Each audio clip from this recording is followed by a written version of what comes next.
Now, so they had lots of things happening. But one of the things that was happening was that sort of like the racist situation was going to a different kind of level. And one of the things, the opportunities that were given to some of the actors were usually really, really racist and humiliating. Few had some success. And this gentleman right here, Stephen Fetching, and maybe you've heard of the name. Now he started a movie called Hearts in Dixie, 1927. Now here's where the racist thing really comes in. He was billed as the laziest man in the world. Okay. And what happens when someone is billed like that, it's like people see that film and think other people of the same color are like that. And this is where these kind of stereotypes have happened. And that's where they were kind of going. Now here's an interesting thing about him. Even though he played this character well into his golden age, he made millions of dollars. And they said, there was one thing that I was listening to, someone said, why should I be paid the salary of a butler when I could be paid more money playing a butler in a movie? So Stephen Fetching did that. I'll play the buffoon, but I'm making millions. So he was the first one to really start doing that, but he started in a dozen what people considered offensive films. Now things in 1929 changed a little bit. There was a great director who did something a little bit different. At this point, films were still silent. In this movie called Hallelujah, what they did was they filmed the film silently, and then they added studio sound to it. So they basically, if they were singing, they would basically put the sound of singing with them together. And it was an all-black cast, and one of the things that was happening, the director was King Vidor. King Vidor at that time was an amazing director, and so he also got nominated for an Academy Award for doing that. So things were kind of changing, sound was coming, and so that would take on a different kind of way.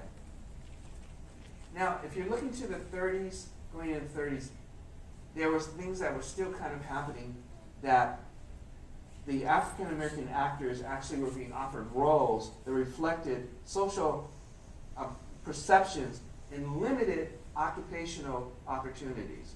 So they were playing the same roles over and over again. And it was very interesting. And then, now this was a surprise to me. There actually was a shining beacon of hope in the 30s. There was this woman who was going to make films. Her name was Joyce Gitz, all right? She was a black filmmaker who was also religious. And her and her husband, James, started to make films that had a Christian base to it. Now, the films were, as being a DC native as she would drive around and have real people be actors in her movie, which I thought was very, very interesting. And so the films that the NDoubleACP, they were kind of like not liking the films like Stephen Fetching. They were endorsing Getz's films. Now, she only made 2 films. The one was called Hellbound Train, and also Verdict Not Guilty. But it was very interesting that some of the things that the attitudes and things that she tried to change by showing a religious type of thing with films was changing a little bit. And so what was happening was the maids, the butlers, the mammies, the laborers, and all that was still being played out in films. Such films as Showboat, 1936, Gone with the Wind, 1939, The Littlest Rebel with Shirley Temple. Any of you Shirley Temple fans? I am. And if you remember a gentleman, his name was Bill Bojangles Robinson. And so if you remember, he would be in 4 films with her. But still that stereotypical thing that was still happening. He was still, from the Old South, the obedient servant.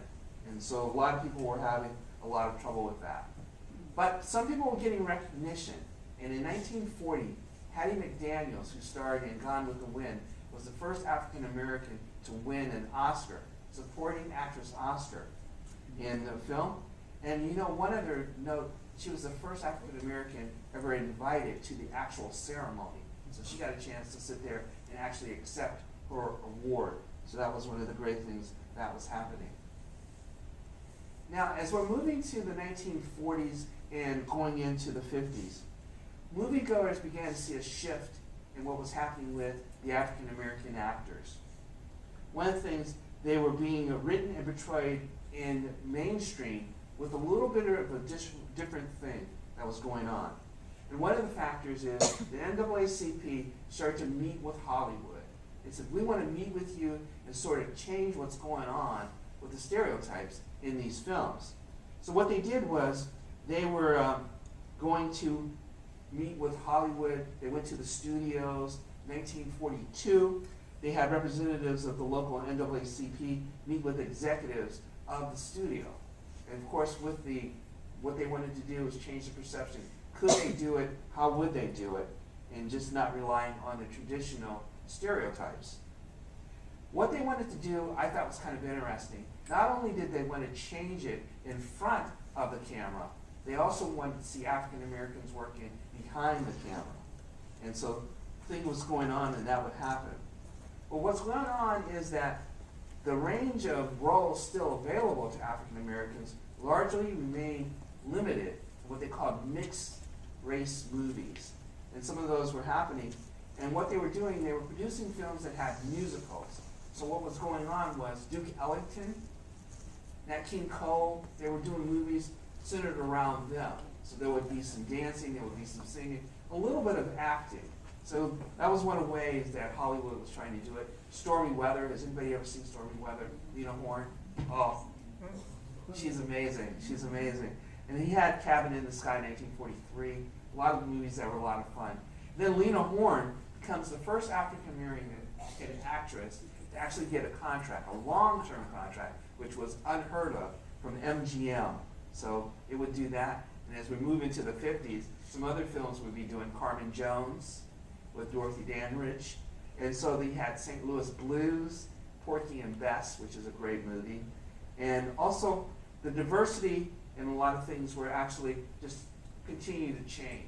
You know, how amazing was she? If you've ever seen her before, she's absolutely beautiful.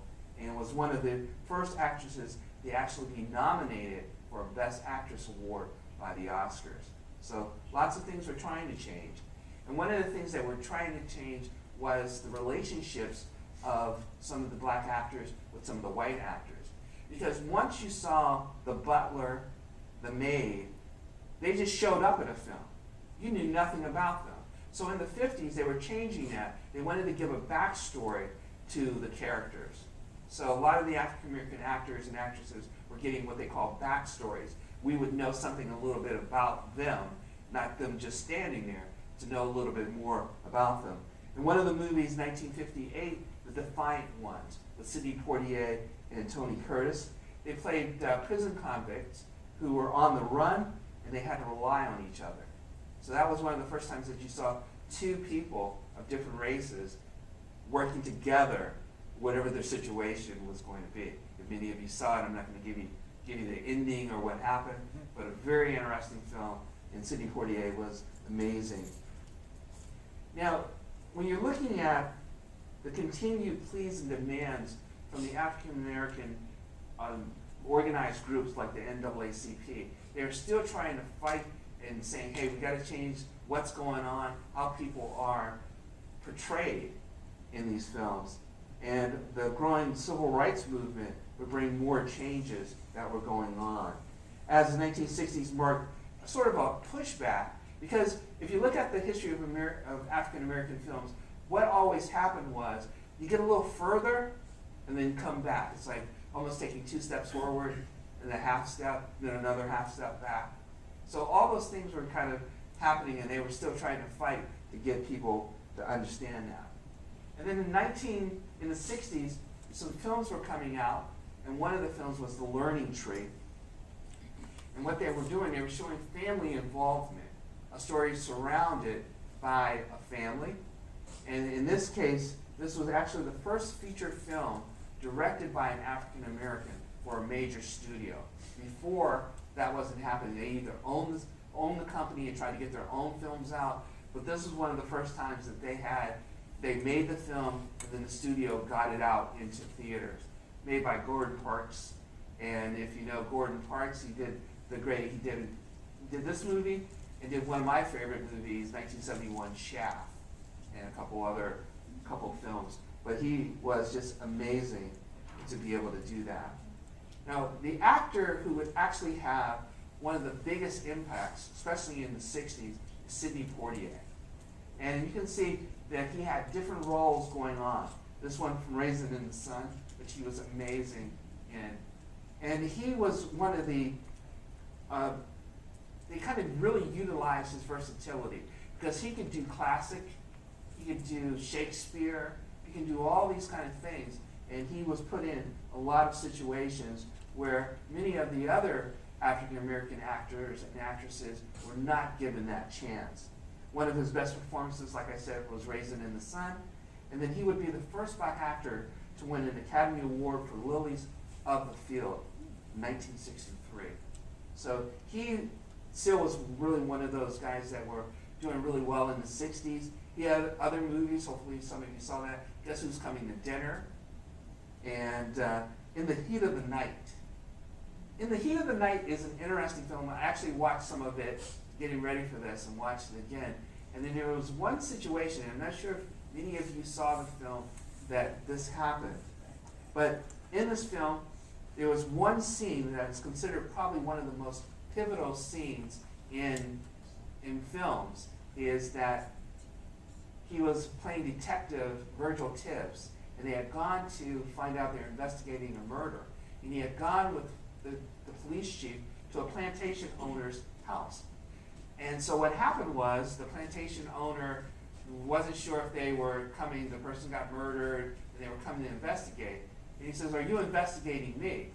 And Virgil Tibbs says, "We're looking at you." And the plantation owner smacks him. Very quickly, he smacks him back.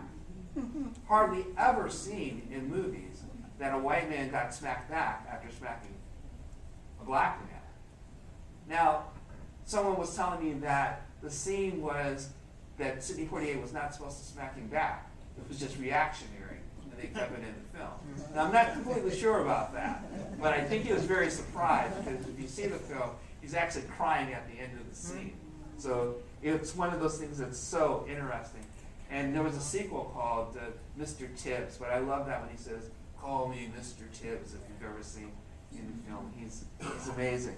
And he also said in his autobiography, This Is Life, he said, times were difficult, and he had to find a way to connect to the audience under certain circumstances. So he's just, just one of those persons that if you ever get a chance to see some of his films, really, and he also directed films, Uptown Saturday Night, Let's Do It Again.